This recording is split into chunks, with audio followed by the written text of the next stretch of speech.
Micro needling. अच्छा, no, big no.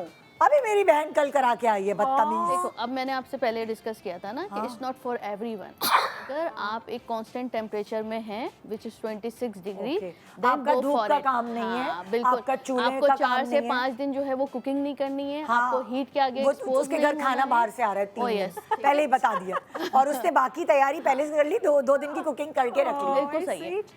Not even for 2 days, मैं prefer करती हूँ इस गर्मी में कि एटलीस्ट 3 to 5 डेज। और 2 दिन बाहर से आएगा ना, 4 दिन। हाँ, फिर सही है। अच्छा, इतना ज्यादा? बिल्कुल। ये तो मेरे ख्याल से लोगों को पता भी नहीं है। नहीं, इसलिए ये post inflammatory hyper pigmentation is very common because of this. और अगर आपने आज कराई और उसके बाद से आपको प्रोसीजर स्टार्ट हो गया पिगमेंटेशन का, फिर उसको कंट्रोल करने के लिए आपको 4 मंथ्स का ट्रीटमेंट जो है वो करवाना होगा। ऐसे कोई भी नहीं बताता, वो कहते हैं जी डाउन टाइम तो कुछ मैं तो अपने अच्छा, क्लिनिक मुझे में जो पता है है माइक्रो नीडलिंग क्यों देती करवाते हैं, वजह क्या हूँ। होती है? माइक्रो नीडलिंग बहुत सारे रीजंस के लिए हो सकती है। अगर छाइयाँ आपको खत्म करने एक्नी के लिए भी होती है। एक्नी है, हाँ, एक्नी स्कार्स, एक्नी के मार्क्स हैं, पिगमेंटेशन है, फाइन लाइंस आ रही हैं। देयर मेसोथेरेपी भी तो अब इतनी सारी कंडीशंस के लिए आ गई है कि हम बहुत सारी कंडीशंस में माइक्रो नीडलिंग कर रहे होते हैं, बट नॉट फॉर एवरीवन। अच्छा। हर वो आप उस वक्त चूज़ करें गर्मियों में जब आप उसको अफोर्ड कर सकते हैं। अफोर्ड करने का मतलब क्या है कि आपने जो है वो फिक्स टेम्परेचर में रहना है, यानी आपने चूल्हे के आगे एक्सपोज नहीं करना, में रहना है। एसी में रहना। अब हमारे यहाँ क्या होता है, डॉक्टर बतूल सिर्फ चाय बनाने गई थी मैं, ठीक है, अब वो चूल्हा खोल के ना मैं बहुत दूर खड़ी हुई थी। It's not like that. आपका किचन का टेम्परेचर क्या था? अच्छा, नहीं, उससे जब माइक्रो नीडलिंग हुई हुई है और अगर वो गरमाइश में गई हैं तो बिल्कुल। क्या हो जाएगा? आपके ओपन पोर्स हैं, आपकी माइक्रो नीडलिंग के बाद आपके माइक्रो चैनल्स ओपन हैं जो कि 3rd लेयर तक के एक्सपोज हैं। आपके देखें, अब आप वो फिक्स टेम्परेचर में नहीं है ना, आप किचन में गई लेकिन आपको पसीना आ रहा है, आपके ओपन पोर्स हैं, तो वो पिगमेंटेशन को प्रमोट करते हैं, इसलिए कि वो जो धुआं उठ रहा है, जो गैस है, वो सारी जाकर आपकी अंदर जमा हो रही है। और दाने भी हो सकते हैं।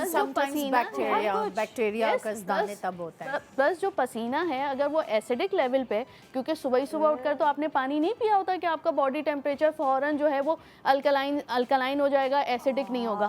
पसीना एसिडिक हो सकता है, वो एसिड जो है जमा होते होते आपकी पिगमेंटेशन को प्रमोट करता है, मजीद दानों को प्रमोट करता है। इंस्टेड ऑफ आप वो भी पीप वाले I know. आप बार बार, क्योंकि मोस्टली लोग यही कहते हैं, हम चाय बनाने गए थे, हम पानी बॉईल करने गए थे, लेकिन आप ये सोचें कि किचन तो गर्म है ना, ठीक है, तो वो आप 5 मिनट के लिए एक्सपोज हो, 10 मिनट के लिए एक्सपोज हो, वो जो एक्सपोज आप होते हैं वो आपकी स्किन के पीएच को डिस्टर्ब करता है, और वो माइक्रो नीडलिंग आपके फिर आपको भुगतनी पड़ती तो है। आपके बेस्ट मौसम कौन सा रहेगा माइक्रो नीडलिंग के लिए?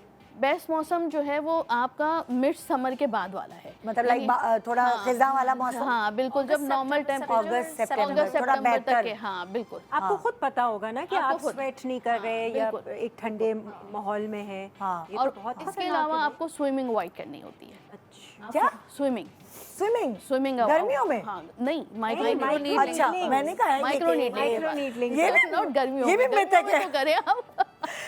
एक्सरसाइज ज़्यादा, स्विमिंग ज़्यादा सही लगती है। क्लोरीन की वजह से, क्लोरीन की वजह से, और वही आपके जो है माइक्रो चैनल्स ओपन हुए हुए हैं ना स्किन में, तो वो आपको 3 से 5 दिन अवॉइड करनी होती है। हीट के साथ साथ आपको स्विमिंग फेस वॉश वगैरह तो कर सकते फेस वॉश कर सकते हैं, बिल्कुल। वो आपको जाहिर सा जब आप जिस भी कंडीशन के लिए करा रही होती हैं, आपको जो है वो गाइडलाइंस मिल जाती हैं कि आप ये फेस वॉश यूज़ कर सकते हैं। हैं। ये वैसे किचन वाली टिप तो किसी ने वाली तो नहीं मिली। भाई मैं वाली भी नहीं तो मिली। शो में बोलती हूँ वैसे। I remember I got it done और उसके next day I was in the kitchen because obviously आप किचन में the good doctors tells you.